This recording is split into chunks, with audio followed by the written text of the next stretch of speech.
ସମାନ ଗୋଟେ ଚାକରାଣୀ ଓ ଭାଇ ଭଉଣୀ ମୁହୂର୍ତ୍ତ ଟିଣ କରୁଥିଲାଣି ଭାଇ ଭଉଣୀ ଏଭଳି ଅପମାନକୁ ମୁଁ କେବେ ଟଳନ କରିପାରିବିନି।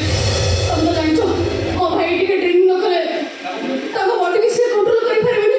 ମୋ ଭାଇ ଟିକେ ଡ୍ରିଙ୍କ କଲେ ଡ୍ରିଙ୍କ ପରେ କହିଲେ ଟିକେ ମଟନ କଷା ଖାଇବାକୁ। ମୁଁ ଚାକରାଣୀ କହିଲି ଟିକେ ମଟନ କଷେଇ ଆଣେ। ହେଲେ ମଟନ କଷେଇ ବଦଳରେ ସେ କଣ କହିଲା ଜାଣିଛ? କାନ୍ଦୁଛୁ କାହିଁକି? ଆରେ କଣ ହେଇଛି କହିଲେ ସତ କଥାଟା କହିଲେ।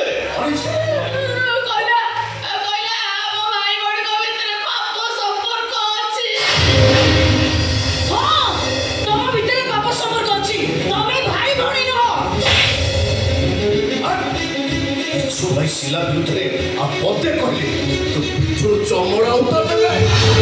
तो सत कोच बाबू एमान को भीतर पाप संपर्क अछि। संपर्क परिभाष मते बुझाउ चेष्टा करना। ए घरे चाकर ठु मालिक पर्यंत समस्त शिलार उपस्थिति में सत्य कर पाता ता जीवन शैली की तार बचिवा शैली पर प्रश्न